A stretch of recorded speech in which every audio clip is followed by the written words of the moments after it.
وزیر اعظم محمد شہباز شریف سے وزیر داخلہ محسن نقوی نے اہم ملاقات کی ہے، جس میں زائرین کی سہولت کے لیے نئی پالیسی پر تفصیلی بریفنگ دی گئی۔ وزیر اعظم نے اس موقع پر وزیر ہوابازی کو ہدایت کی ہے کہ زائرین کے لیے فوری طور پر خصوصی پروازوں کا انتظام کیا جائے تاکہ ان کے سفر میں آسانی پیدا ہو۔ ملاقات میں بلوچستان کی سیکیورٹی صورتحال کا بھی جائزہ لیا گیا اور وزیر اعظم نے گوادر میں سیف سٹی منصوبے پر جلد از جلد کام کرنے کی ہدایت جاری کی ہے۔ حکومت کا مقصد زائرین کی سہولیات اور سیکیورٹی کو بہتر بنانا ہے۔ جی سی یونیورسٹی لاہور میں D G I S P R کا جوشیلا استقبال۔ D G I S P R lieutenant general Ahmed Sharif کی آمد پر طلباء کا قومی جذبہ دیدنی تھا۔ یونیورسٹی کی فضائیں پاک فوج کے حق میں نعروں سے گونجتی رہیں، جبکہ حال میں ملی نغموں کی شاندار گونج سنائی دی۔ طلباء نے حب الوطنی سے لبریز انداز میں آپریشن بنیان المرصوص کی کامیابی پر پاک فوج کو خراج تحسین پیش کیا۔ D G I S P R نے نوجوانوں کے اس جوش و خروش کو سراہا اور قومی استحکام میں نوجوان نسل کے کردار کو اہم قرار دیا۔ اس دورے نے طلباء میں عسکری اداروں کے ساتھ یکجہتی کا مضبوط پیغام دیا۔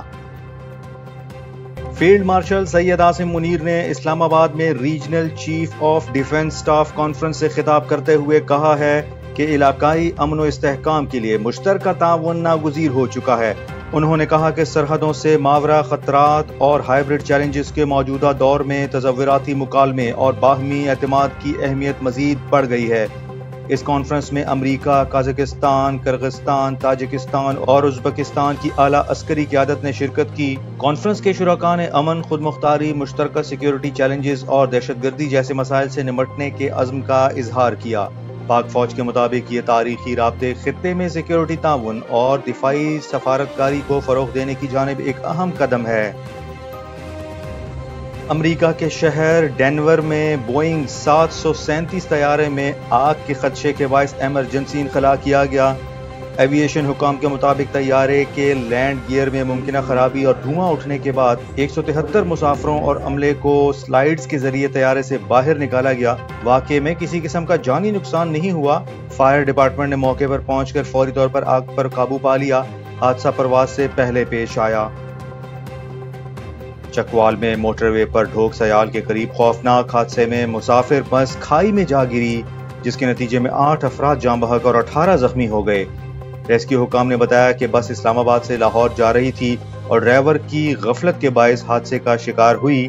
زخمیوں کو فوری طور پر کرر کہار کے ٹراما سینٹر اور ڈی ایچ کیو اسپتال منتقل کیا گیا۔ ترجمان موٹر وے پولیس کے مطابق واقعہ ڈرائیور کی لاپرواہی کا نتیجہ تھا۔ اسرائیلی فوج نے بھوک سے نڈھال فلسطینیوں کے لیے امداد لے جانے والی اطالوی کشتی حنظلہ پر قبضہ کر لیا۔ بین الاقوامی سماجی کارکنوں کی اس کشتی کو غزہ پہنچنے سے روکا گیا اور اسرائیلی فوجیوں نے ان نہتے کارکنوں پر اسلحہ تان لیا۔ فریڈم فلوٹیلا کولیشن کی لائیو ویڈیو میں دیکھا گیا کہ کم از کم 6 اسرائیلی فوجی کشتی پر قابض ہوئے، جبکہ کارکن بازو بلند کیے لائف جیکٹس پہنے خاموش احتجاج کر رہے تھے۔ یہ دوسرا موقع ہے جب اسرائیل نے غزہ جانے والی امدادی کشتی پر قبضہ کیا۔ دوسری جانب اسرائیلی بمباری میں مزید 71 فلسطینی شہید ہو گئے، جن میں 42 وہ لوگ شامل ہیں جو امداد کے منتظر تھے۔ بھوک سے ہلاک ہونے والوں کی تعداد 127 ہو چکی ہے، جن میں 85 بچے بھی شامل ہیں۔ آئی ایس پی آر نے یوم شہادت پر کیپٹن محمد سرور شہید کو شاندار خراج عقیدت پیش کیا ہے۔ کیپٹن سرور شہید نشان حیدر پانے والے پہلے پاکستانی ہیرو تھے، جنہوں نے 27 جولائی 1948 کو کشمیر کی پہلی جنگ میں تلپترا کے مقام پر مادر وطن کے لیے جان کا نذرانہ پیش کیا۔ آئی ایس پی آر کے مطابق ان کی جرأت، حکمت عملی اور بے لوث قیادت آج بھی افواج پاکستان کے لیے مشعل راہ ہے۔ مسلح افواج نے کہا ہے کہ شہداء کی لازوال قربانیاں ہماری طاقت کا سرچشمہ ہیں اور وطن کی سالمیت کے لیے ہر قربانی دینے کو تیار ہیں۔ آسٹریلیا نے چوتھے T20 میچ میں ویسٹ انڈیز کو سخت مقابلے کے بعد 3 وکٹوں سے شکست دے دی۔ ویسٹ انڈیز نے پہلے بیٹنگ کرتے ہوئے 206 رنز کا بڑا ہدف دیا، جو آسٹریلیا نے سنسنی خیز انداز میں آخری اوور میں حاصل کیا۔ یہ آسٹریلیا کی T20 انٹرنیشنل کرکٹ میں چھٹی بار 200 یا زائد رنز کا ہدف حاصل کرنے والی کامیاب ٹیم بننے کا نیا عالمی ریکارڈ ہے۔ میچ کے ہیرو گلین میکسویل رہے، جنہوں نے محض 18 گیندوں پر 47 رنز کی دھواں دھار اننگ کھیلی، جس میں 6 چھکے اور 1 چوکا شامل تھا۔ محکمہ موسمیات نے کراچی کے باسیوں کو جزوی بارش اور مطلع ابر آلود رہنے کی نوید سنائی ہے۔ آج شہر کا زیادہ سے زیادہ درجہ حرارت 35 ڈگری سینٹی گریڈ جبکہ کم سے کم 30 ڈگری ریکارڈ کیا گیا۔ ہوا میں نمی کا تناسب 77% سے تجاوز کر گیا جو شہریوں کو شدید حبس کا احساس دلا رہا ہے۔ جنوب مغرب سے 18 کلومیٹر فی گھنٹے کی رفتار سے ہوائیں چل رہی ہیں جس سے موسم میں ہلکی سی ٹھنڈک کا احساس بھی پیدا ہو سکتا ہے۔ شہریوں کو ہدایت کی گئی ہے کہ وہ غیر ضروری طور پر دھوپ میں باہر نکلنے سے گریز کریں اور پانی کا استعمال زیادہ کریں۔